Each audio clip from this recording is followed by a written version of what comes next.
Hello, this is Allison Zisco, Editor-in-Chief of HFN and Executive Editor of Home Furnishings at Home Accents Today. I am very pleased to introduce you to trend expert Michelle Lamb and licensing guru Leanne Schwarzkopf, who will be sharing visual merchandising tips and strategies with us. After holding various buying positions, Michelle became the first hard lines trend merchant at Target. She later founded the Trend Curve, which offers detailed trend reports, color forecasts, and retailing tools. Leanne is a former VP of marketing for an apparel company and previously led the trademark licensing team at General Mills, where she managed various categories, including housewares and home decor. She is the co-founder of Project Partners Network, an industry consultancy. Michelle and Leanne will discuss retail realities in the coronavirus era and the visual display tools that can help boost retailers' bottom line as stores begin to reopen. We will be doing real-time polling throughout the webinar, which I hope you'll take part in, and you will have the opportunity to ask questions, which we will address at the end. So please send your questions to the chat feature below. And with that, I give you Michelle and Leanne. Hello, we're so glad to be here. Yes, it's great. We're really excited about this. Excuse me, a little frog in my throat. Michelle and I are really happy to be here. We've got lots of material to cover. First, we'll be reviewing some background material on why bricks and mortar matter and why visual merchandising is important to your bottom line. We believe that understanding your consumer will significantly impact the way you display your products going forward, so getting into their psyche will be important. Michelle will talk about incorporating trend into your displays and showcase some of the recent trends she's identified as most important. We will follow up with how you can think about display and how you can execute, as well as show some best-in-class examples. Understanding the who, what, where, why, and how will help you achieve success. With lots to cover, as Allison said, we'll take questions at the end, and if we do run out of time, I assure you, Michelle and I will get back to you with any answers that we can't cover in the allotted time, and we'll have contact information at the end of the slide. So let's jump in. Start by thinking about a retail roadmap. This is kind of what we all hope for, a nice, clear, predictable, possibly scenic path, but we know the reality has a little more bumps and twists and turns. Lately though, I think we all could agree that retail looks like this and it's very hard to navigate. Jeremy Gucci has a new book out where he discusses the chaos that follows a crisis. We're certainly in the midst of both. He focuses on the path we've been on and the path we will be on. It's a great read and certainly relevant. I recommend it. It's clear that in a time of what Jeremy would call crisis, and that we're approaching the chaos, and that could last several months. We will emerge, and while nobody has a crystal ball, no matter who you listen to or what you read, there are consistent predictions. Online has exponentially grown at an accelerated rate and will undoubtedly continue to be a significant part of the retail universe. However, it's also predicted that people will be returning to bricks and mortar. There can be no confusion that it will be different and consumers will ease back into stores and consumer expectations will change, and it will also be very complex. Executional excellence will need to be the norm, customer service will need to be outstanding, and omnichannel will be critical, even for very small stores and entities. It is also generally believed that when this is all over, visual display and innovation will never be more important. When thinking about creating your visual strategy, and make sure it's a strategy, it shouldn't just be something that you think of and decide to execute on a whim. Take into consideration all the points of view from your customers in the marketplace to your company history and your personal experience. Don't forget to continually assess. I heard someone speak from an organization called Civic Science a couple days ago, and he said 5 or 6 weeks ago, we were all flying blind. Now we have data. We can start to make models, we can make predictions, set strategies. He went on to say that we should always be thinking about today, what's up next, and what will stay. I really like that thought process and challenge you to continually review updated data to inform your decisions. Let's quickly dive into some of that data to set the stage. As our friends at NPD said the other day, there's never been a more important time to understand consumer behavior. That's where Michelle and I are spending a lot of time these days and recommend you do too. There are both blatant and less obvious insights help you work on your plans. Take advantage of trade associations and go to publications like our host today for the best and most actionable advice. Let's go to our first poll. Okay, the first question is, what's the #1 concern consumers have about returning to retail?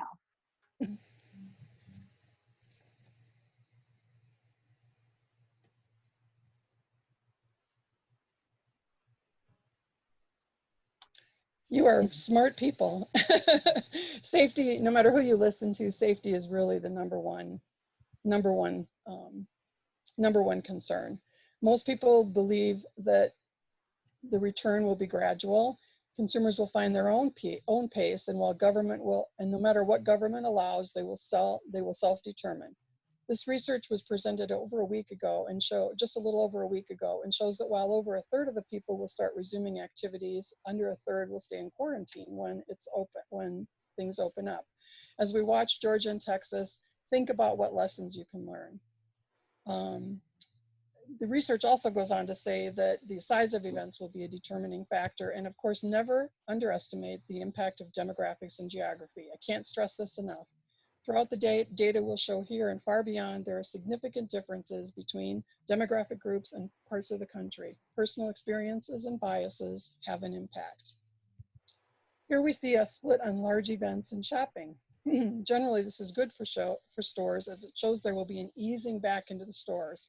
We thought this was great data to point out here, so you have time to learn, you have time to make your plans. The next chart talks about going to the movies. And while this isn't directly related to the topic of home and household accessories, we wanted to use it to demonstrate the significant differences in consumer ages when venturing out. Think about your consumer and their comfort level when you think about your store. And now we'll go to another poll. Next question is, what do consumers say they miss most during shelter in place?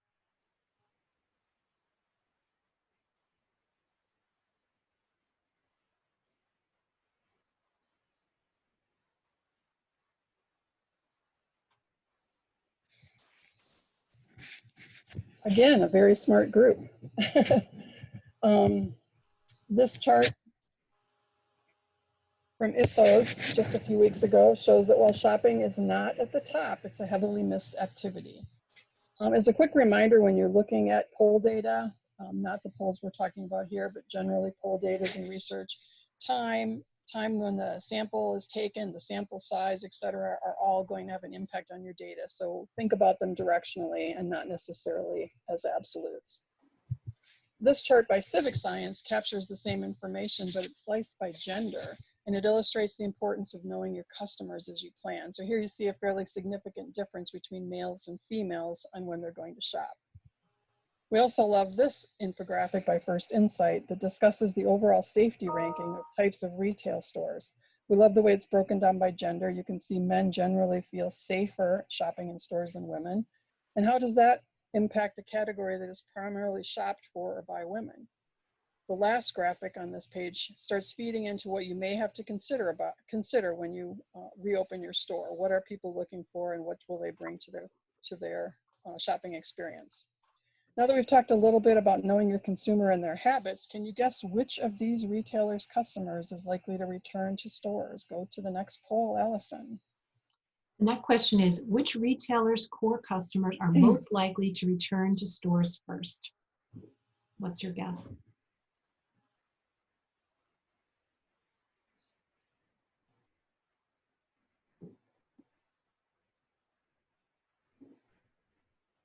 That's interesting, and while you've surprised me with how accurate you have been on the first couple of polls, in this instance, Sam's and Lowe's have the customers that are most likely to return to regular activities. So think about how you would prioritize your planning and expectations based on your consumers. Do your consumers shop at some of those stores, or do they shop elsewhere? Here's some hot off the press research by Civic Science. Beer drinkers are more likely than wine drinkers to resume normal activities. So again, what does that mean about your target audience and your customers? How will it impact your displays and assortment? What can you learn from information like that? Do you need to have beer koozies on shelf and posters on display, or is it a little more elegant? Another area that will matter as you plan your displays going forward is what categories you focus on. For example, we've seen reported by Bloomberg the exponential rise in cooking with videos, and it's been reported many places that with the interest in cooking and baking, perhaps 40% of these new explorers will continue. How can you showcase tools, techniques, content to drive additional trial and consumption? As we further explore the retail experience, I love this chart by Ipsos. According to their research, shoppers are in task mode about half the time. The other half the time, they're in shop mode, which incorporates social, discovery, and entertainment and aspiration. As a bricks and mortar retailer, you need to find these areas and provide satisfaction and delight so shoppers have easy access to those items that are considered more in the buy mode. There's a difference. One is very transitional, one is subjective. Bricks and mortar is likely equipped to handle both, and most certainly the latter. One more piece of background information to touch on before we get into the nuts and bolts of visual display. Think about your retail experience as Maslow's hierarchy of needs. This has certainly been demonstrated by the products that have been flying off the shelves. While there have been challenges to this concept, it's not necessarily about obsolescence, it's more about a blending of the needs. A quick refresher is that there are different need states. In a time of crisis, people tend to gravitate to the lower levels of the pyramid to take care of their basic needs. As people started to lean into the new world and the new normal, things started moving up the pyramid from when we were worried about purchasing things fundamental to life. So think about how you can express people's needs during their shopping experience. So what's all this have to do with visual display? Remember our friends at NPD and how there's never been a more important time to understand the consumer. That's why we wanted to discuss all this. Know your consumer, keep track of the changes in behavior and attitudes, and use those insights to craft your display. At the end of the day, visual merchandising is how to make people stop, engage, and act. And in this instance, the act is to buy. Consider you generally have about 2 seconds to make a first impression, and that will impact what consumers think about your product assortment and the overall store. We've seen it reported that close to 70% of consumers feel that display and signage reflect the quality of the store and the product it sells. There are too many factors to provide a general calculation, but it's been estimated by some that over 500% in incremental sales can be generated depending on product and channel when you have a great display. One museum store Michelle and I spoke with said they had more than 1,000 times incremental sales number, but we think you should reasonably be able to expect 1.5 to 3 times sales. Let's do a quick scenario. A quick calculation shows that if your store is open 315 days a year and your display brings in 1 extra person, 20% of those are converted to purchase, they buy $25 worth of product, you quickly have an extra $1,500 in sales. If these people then become regulars and purchase 2 or more times a year, it quickly adds up. Looking at it another way, if you break down incremental purchases at different price points based on how you have it displayed, it can really add up to a lot of money. Look at your assortment, your clients, and run a few scenario goals. Do you showcase a variety of price points, and how are you positioning them to catch attention? Keep in mind that display is only part of the puzzle going forward, and you will have to also consider consumer safety and peace of mind. For the manufacturers on the call, you have a unique moment of time as a challenger product to get on shelf if there's a disruption in the supply chain and you can acquire some new brand love. As an incumbent brand, you also have an opportunity to show your consumer that you love them back and they should continue to support you. We've all been here. The image on the left is a specialty store that didn't take the opportunity to look at the big picture. And as a result, their Easter assortment looks like there are dead rabbits hanging from the ceiling. More of a gamekeeper's shed than a spring store with fun things for Easter baskets. Once you see it, you can't see all the other great products. The image on the right demonstrates lost opportunities. No product means no sales and frustrated consumers. These are easy problems to avoid. Your brain absorbs a lot of information. I had the great fortune to listen to a brain scientist talk about the shopping experience, and he pointed out that typically your brain perceives, you comprehend, you're interested in, and you remember such a small piece of it. So you have to go back as far as possible into the senses. With that, I'm going to turn over to Michelle to talk about how to incorporate trend into your displays and to start insights into best practices and upcoming trends. Well, every visual display, whether you intend it or not, does a lot more than highlight products. It also communicates a trend message to your shoppers. The displays impact not only how consumers see the personality of your business, but it also identifies your level of trend involvement. So anything from this store has only the basics to this store is always on trend. So let's take a minute to think about trend. Let's throw a poll up and tell me, how long do you think a color or design trend lasts?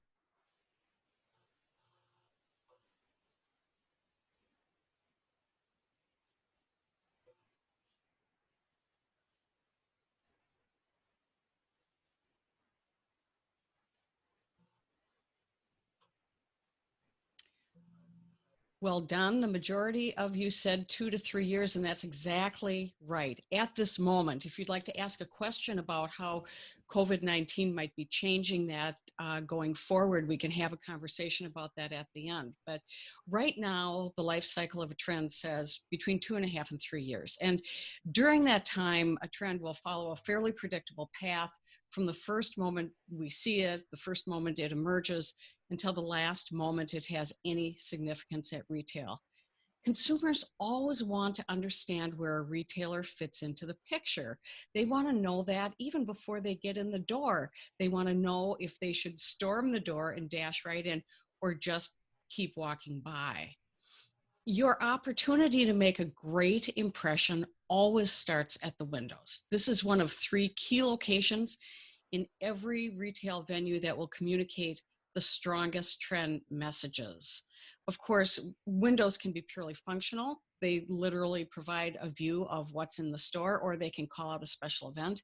But I think that is a wasted opportunity when you have an opportunity instead to talk about something that matters to your customer. Eco-responsibility is a perfect example. This has been an accelerating topic driven by millennials, actually. But today we see Gen Zs adding both their voices and the impact of their disposable income to this product and packaging trend because they believe it's important. A recent Nielsen study showed us that 77% of Gen Zs are willing to pay more for environmentally friendly products. That's even stronger than the 51% for boomers and 66% for the overall population. Research that we saw just a couple of days ago by Carney showed that nearly half of consumers say the pandemic has made them even more concerned about the environment, and you may be feeling that way too.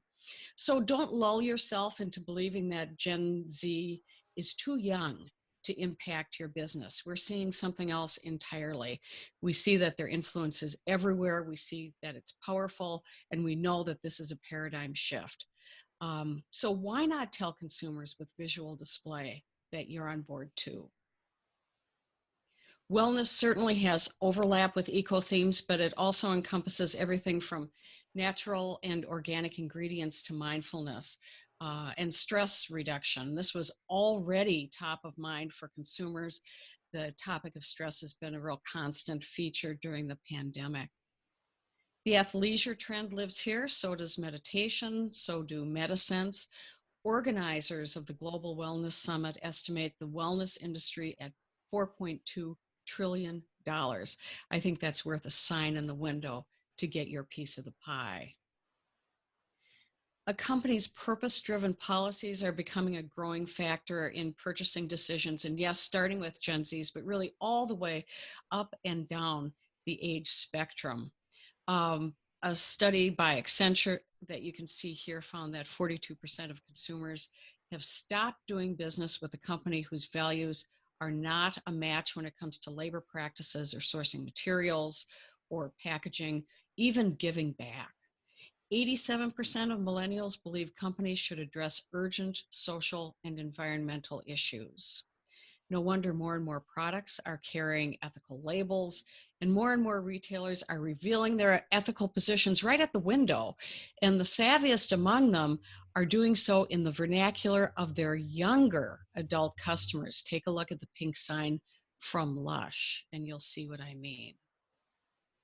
Window displays, when we do them well, draw us in, both literally and figuratively.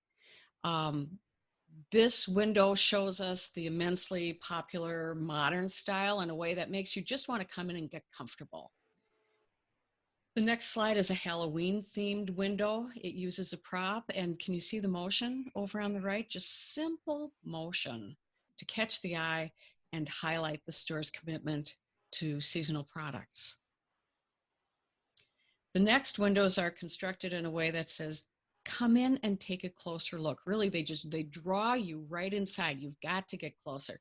They're tantalizing. They promise you a surprise. And when you do get closer, it's even better if there's a trend message inside, mixed prints, for example, or playing with color. Let's throw our next poll question up. Which one is more important, color or pattern? Oh, I think we've got the wrong question up there.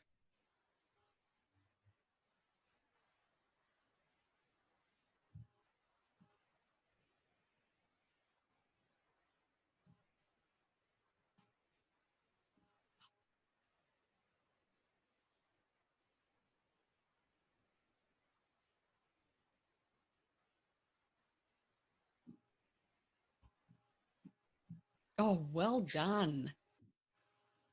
90% of you say color, and that is absolutely positively right. Color is the most important aspect of any product, any room setting, any vignette.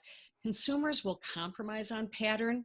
They will rarely, if ever, compromise on color. And color does always catch the eye, especially if we're talking about brights and trend-forward neon hues. And this is going to be true whether we're seeing it at the window or maybe it's something inside the store, like this great display from Galleries Lafayette. And by the way, it doesn't have to be something expensive or something you can't monetize directly. This display is immensely shoppable. So when you use trend right color, you just get more impact. And this is true, actually, even if the hues aren't bold. If you just add a fresh or an unexpected color to an assortment, you can generate new interest and, of course, after that, sales. For example, a year ago, the trend was bringing deep, dark hues into Halloween and harvest palettes. And these were the same palettes that we were seeing in everyday decor. And that's more of a trend than we've ever seen before. Everyday and holiday dovetailing together. This year, what we're seeing is blues. Blues are key, and they're working their way into directional seasonal assortments and display, really making sure that consumers take notice. One reason for the shift to more blue is the astronomical growth of Day of the Dead, which is being embraced now by a really wide range of cultures. The color stories include hues that haven't been typical of fall assortments in the past, and now they're showing up in lots of themes. So that's one reason for more blue. Another reason is just cyclical. Fall palettes periodically add new accent color. We've seen greens in this role, like eucalyptus. We've seen purples in this role. Now it's versions of blue, anywhere from spa to denim, and we anticipate continued growth for this trend into the new decade. So we've already talked about windows having a trend impact. Now the display that greets you when you walk in the door makes another announcement of who you are as a retailer and where you live on that bell curve for trend that we looked at a couple of minutes ago. It's really another defining moment in your relationship with your customer. It makes sense, of course. Retailers always want to put their best foot forward and make a good first impression. But what we're talking about here is something more. It's about adding trend into the equation, and that produces a multiplier effect that ups the impact of every visual display. So, case in point, tableware pieces that can be combined and coordinated in different ways. These pieces suit the small plate eating trends, which you may already know about. That's been big, it went small, it's getting big again. It's on lots of prediction lists for the food industry. And these pieces, by the way, also work really well for solo eating. Eating alone in the past has been a topic that nobody wanted to discuss, but now we have NPD group research that's found that from February of 2018 to February of 2019, Americans ate 45% of their meals alone. Even back then, 23% of dinner reservations were solo. And now that we've been cooped up at home for so long, I can guarantee you that if you go out to eat and you're by yourself, it will not have any stigma at all. So combine small plates and eating alone, and you know why this display from Merci called The New Table is so on point. So let's have our next question.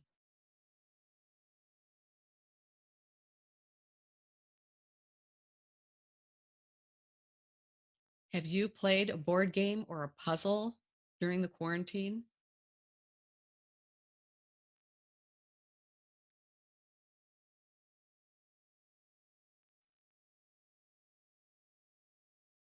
%60 say yes, and I'm part of that 60%. I've got a 1,000-piece puzzle going down on a table right now, one level down. Well, we're going to take that and talk about that as part of the trend landscape.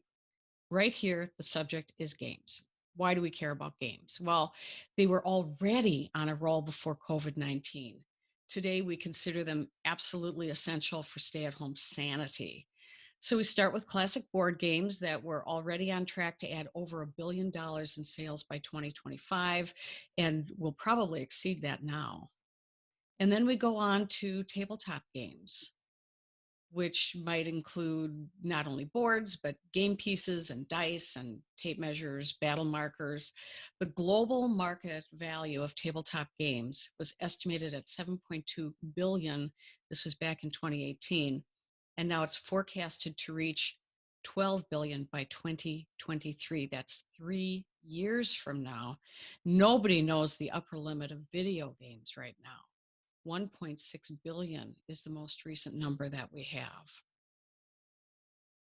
So in the case of the next gallery, a display as you enter features multi-light fixtures. Whether we do these as a series of pendants or we do layouts that feel like yo-yo tricks, taking on multi-lighting is still growing fast. And so, by the way, our abstract layouts that might look like molecular structures or bubbles, I like the ones that are random lines because those are a little more contemporary. And for me, that's the point of view that I resonate with the most. But the point here is that if your store includes furniture or lighting, highlighting products like these is going to tell shoppers that you're on trend. In this example, houseplants are the lead.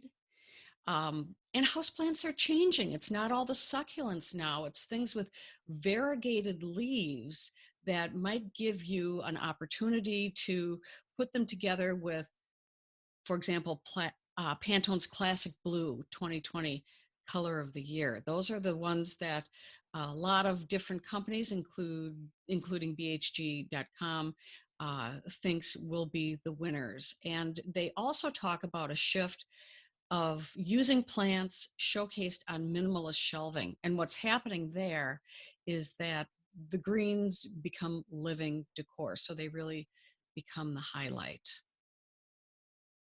In the next display, we see Asian design elements. You know, Asian is always in the market in some way, and periodically it makes a leap onto that bell curve for trend. So always there, always a classic, and then sometimes it gets even bigger, and that's what's happening right now. What's interesting about this particular iteration of Asian is that it's taking on a specifically Japanese point of view. We can talk about why that might be later if you'd like to. But when we do that, it freshens the look while still keeping it familiar. This combination is forecasted to propel Japanese style, we think, into 20 2022. But for now, what we're noticing is ginkgo leaves, like you see on the lamp base to the right, and blue and white florals and shibori prints. Those are the prints on the right-hand side of this slide. Even fragrances and spirits that fit into this story. Some of these elements are giving seasonal assortments a unique perspective. We're seeing it there too. These are early indicators of the style, and we are already seeing it being well received. You've probably already seen African themed products from vendors and at retail. The style is still building, even though it's no longer considered new. So this is very much near the peak of the bell curve that we talked about a few minutes ago. So what's the next step? Here it is. Aboriginal looks are the next step for newness. This style is in the earliest emerging stages. So if your assortment likes to be on the cutting edge, this is one for you. We first noticed Aboriginal design in tabletop products last fall, and now it's starting to trickle into retail assortments, in home, and also in apparel. We do see some clues that this could morph into a broader Australian theme, so we're tracking koala bears and other icons that are associated with the land down under. Consumers who see these displays will know that the retailers are early on the trend. We like Aboriginal looks, by the way, through 2022. Beyond windows and entrance displays, consumers also get positioning cues from feature presentations. So let's look at a couple of examples of how this can be done with trend in mind. In this display, outdoor living is the theme. Now, if you can, and you don't already have space devoted to outdoor living, now is the time. Why? Well, it's because research tells us that 68% of people use their outdoor spaces at least several times each week in seasonal weather. That's the first reason.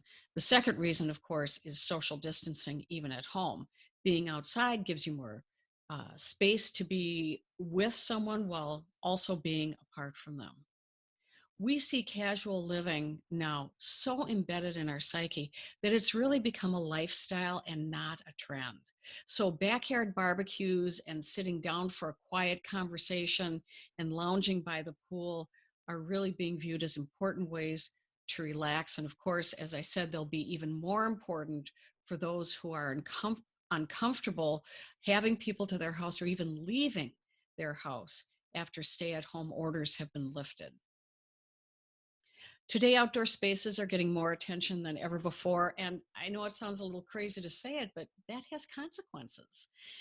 The first consequence is that the status of patios and decks has risen to that of outdoor rooms. So there's that. But more importantly, that means that consumers are approaching their outdoor spaces with the same eye toward trend that they're applying when they decorate their interiors. And that gives outdoor decor items like carts and rugs and lighting, especially the accessories, new opportunities for growth. And all this means that displays featuring products for outdoor living, like this next slide that I'm going to show you. I just love this product. I saw it in Paris.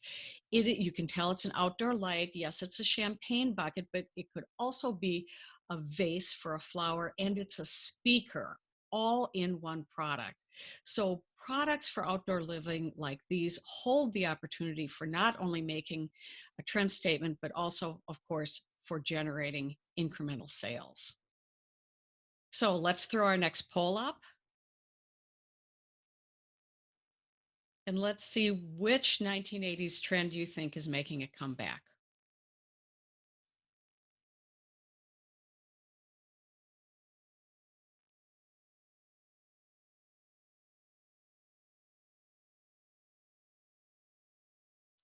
The answer for most, for 49%, was arts and crafts. 18th century Queen Anne was 9%, pastels 27%, punk was 15%. Well, it's punk. punk is the trend that's coming back. I mentioned neon colors in our conversation about impact at the window, and I'm going to show you how they're really making feature displays stand out. We've seen them in Europe. They're giving a pop of newness. But what we also saw in Europe was a hint about why it's happening. It's the punk trend. We're seeing punk in the earliest emerging stages, so it's not just neon colors, it's also plaids, it's icons like skulls and safety pins and over-ear headphones and guitars and lightning bolts, also part of the story. We're not quite there in the US yet. We're still toying with colors. So we have these neon colors leading the way. And what's interesting about the neon color trend is that it seems to be really democratized.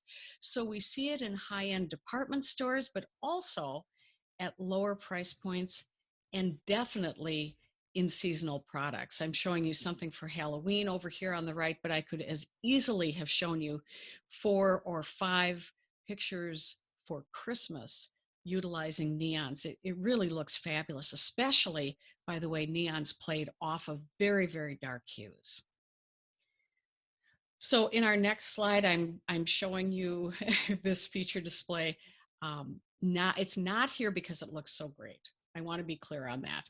It's in front of you to point out another emerging trend. And this one can feel really uncomfortable. So I want to say from the outset that giving it some space in this presentation does not constitute an endorsement. I'm just showing it to you here because it is, in fact, a trend. I call it saints and sinners. It first came to our attention at the September Maison et Objet, and that, for those of you who don't know, it's the most important trade fair for home furnishings, and it takes place in Paris. And that's where we began to see religious motifs used as decor, usually with a little bit of a twist. Crucifixes, saints, sacred hearts. If you grew up as I did in the Catholic faith, I saw things that were holy card lookalikes that we would see on cushions and wall art and trays. And at the same time, the flip side, curse words, figurines and sex poses, and more unexpected icons highlighting an emerging tendency, sorry about that, toward provocative words and phrases.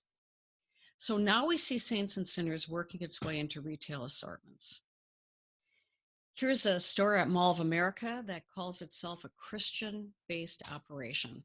The sentiments, as you can see here, could be characterized as unexpected, but not provocative at all.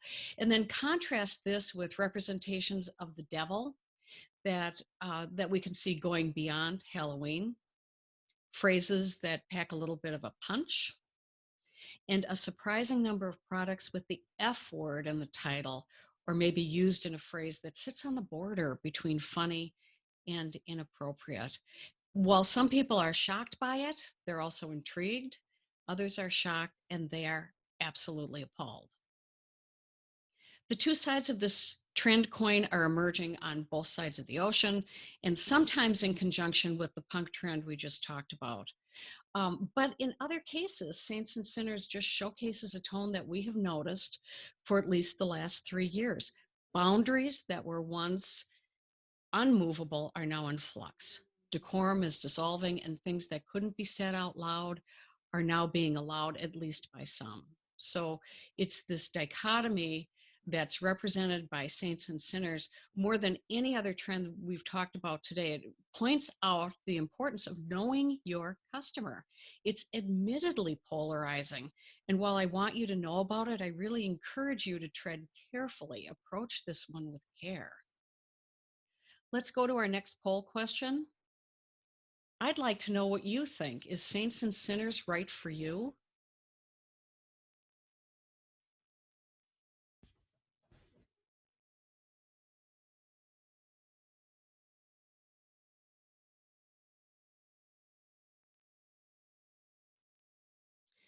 "85% of you said no. So follow your own inner guidance. But you should, in fact, know that it's there. It's a trend, it's emerging in the marketplace, and it's very real." Interestingly enough, Michelle and I talked about that exact topic to a group a week or so ago, and the split was 50-50, and we thought that was very interesting. Now that we've seen some great examples around the globe, let's take a step back and think about what you can do, how you can do it, and try to put some parameters around how much it's going to cost. Your visual toolkit is comprised of several things, as Michelle mentioned, including color, display, fixtures, signage, ambience, lighting, windows, and even dead space. Keep these in mind as you develop your plans. Your first assignment when looking at displays you like or creating a display of your own is to close your eyes, turn around, and then open them again. This is just a quick way to assess, what do you first see? What do you smell? What do you hear? These all impact the success of your displays.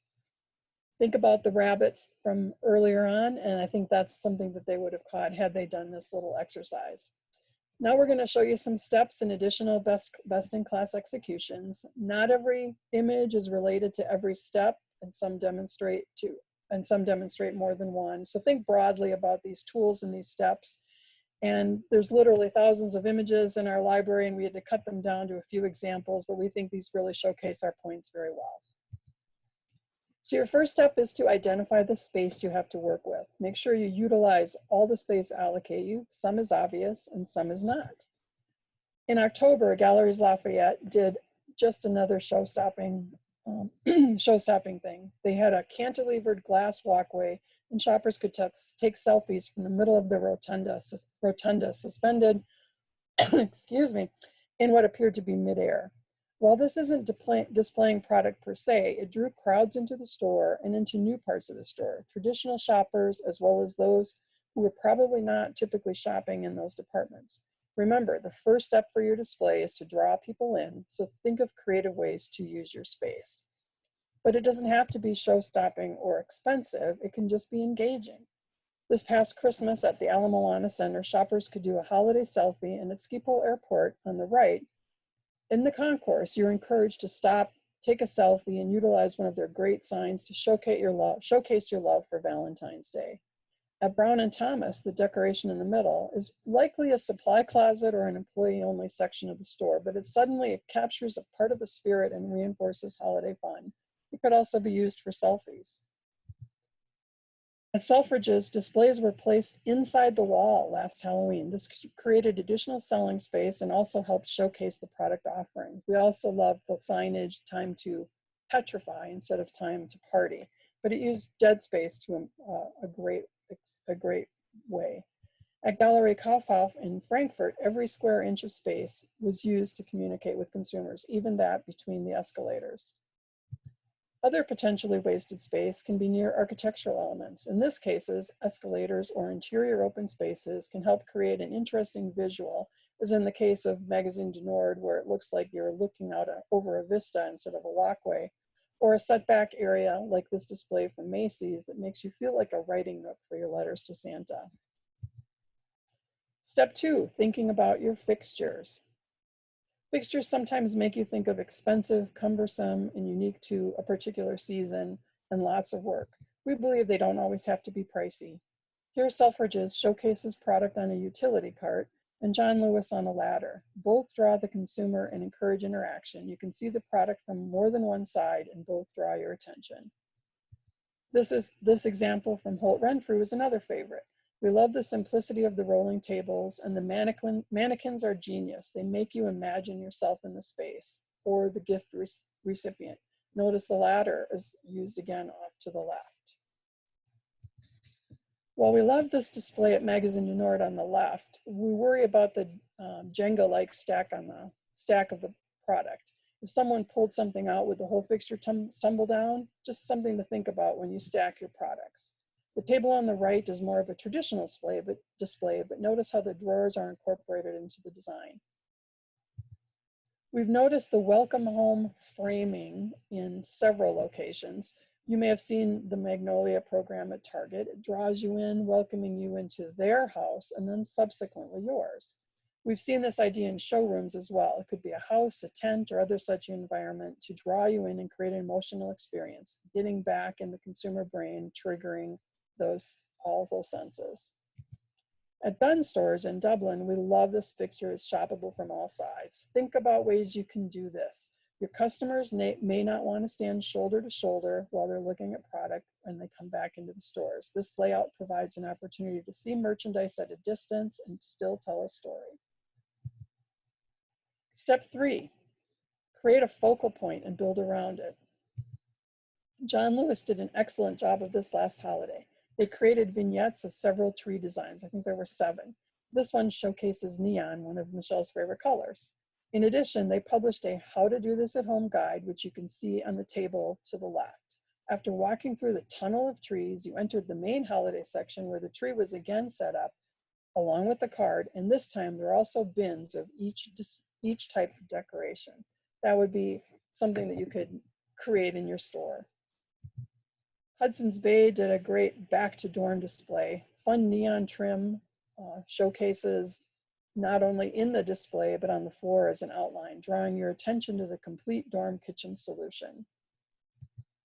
At the Bon Marché, they used this truck on the right as a life-size focal point and then did traditional kiosk displays and utilized an architectural element, the post there in the middle, that would have otherwise been lost spaced. All reinforced the story. At Gallery Kaufhof, they showcased a bedroom with all the relevant furniture and accessories to tell a cozy story. At Selfridges, they tell an Easter story with a fixture to create a focal point, and at Lakeland, they use the Prosecco bottle. Notice the Prosecco bottle is not shoppable from more than the one cutaway spot. I think that's a lost opportunity. The Selfridges one you can shop from all sides. Step 4, use levels to engage the eye. The general store in Minnetonka, Minnesota did a great job using levels in several ways. They repurposed an old Hoosier cabinet, creating tiers, and they also created tiers with tables. And I loved the way they utilized a wood pile to draw your attention of the moccasins. These signs are from Sainsbury's, First Hawaiian, and Selfridges, and they show how you can communicate a lot, looking up, down, and across. Every level counts. Make sure you utilize all your space. Speaking of up, I think Michelle's favorite display of all are these books hanging from a ceiling. A great eye catcher, cheap and easy. We'll also love Kaufhof's use of level and color to draw your eyes through the product assortment. Step 5, tell a story. One of my favorites is a couple years old, but John Lewis did a spectacular job of creating a miniature yard with artificial grass and a picket fence. The display showcases everything you could possibly need for your pup. Butler's always does a good job of setting a scene and providing inspiration. The movable wall and display rack provide maximum flexibility for tight spaces. La Bovita gives the family a solution for how to engage the kids in a cooking adventure and creating special family moments with everything you could possibly need.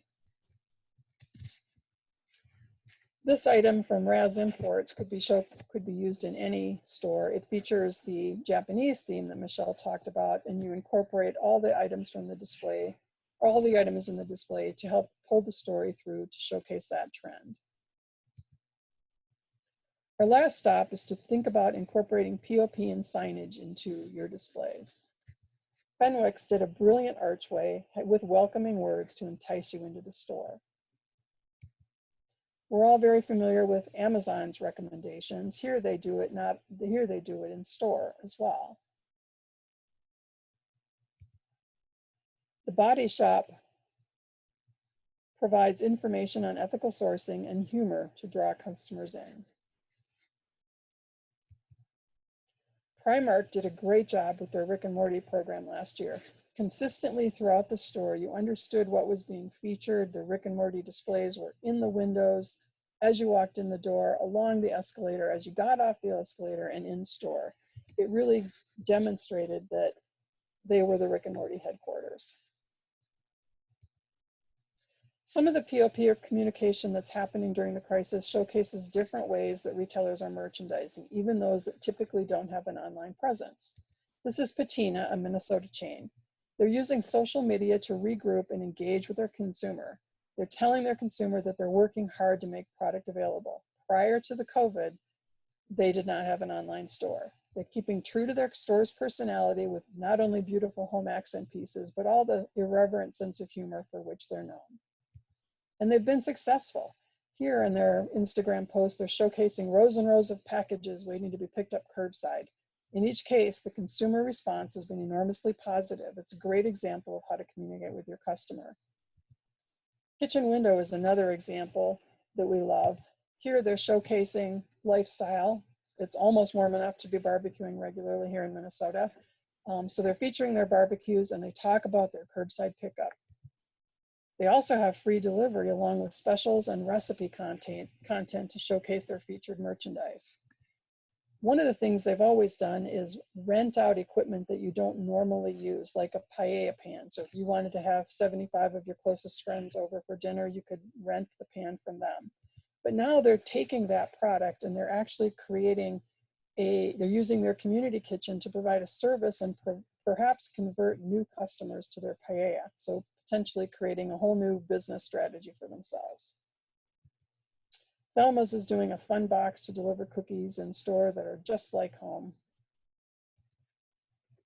And bottom line, in a post-COVID world, it's everyone's issue to think about your display. Whether you're a manufacturer, distributor, or retail, it's important to think about how to make your product appeal to customers. You need to think about gaining and keeping consumer trust, providing for their safety, and make it easier for them. Some of the things we expect to stick from what's happening now once bricks and mortar reopens are there's going to be an integration of online and offline. You have to feature and display consistently. The whole idea of picking up and delivery, consumers are going to expect you to assist them and make it easy. Your display should reflect that.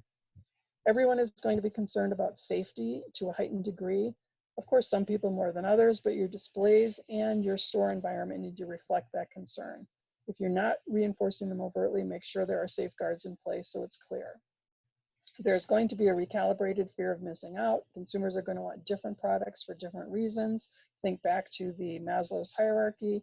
And there's going to be a recalibrated sense of accomplishment of what I can do at home. As we mentioned before with baking, make sure your displays offer consumers the products and accessories they want for their new skills or frame of reference.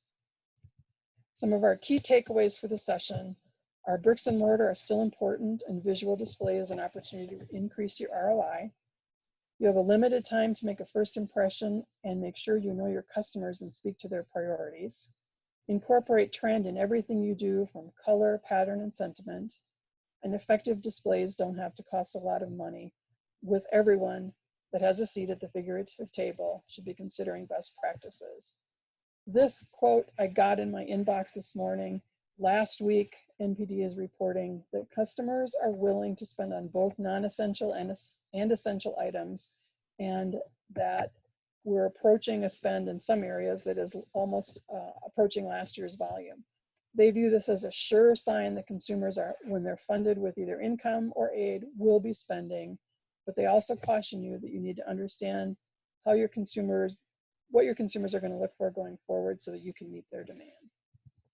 If you liked Michelle's insights, make sure you take note of this special discount code. I think Allison will mention it as well.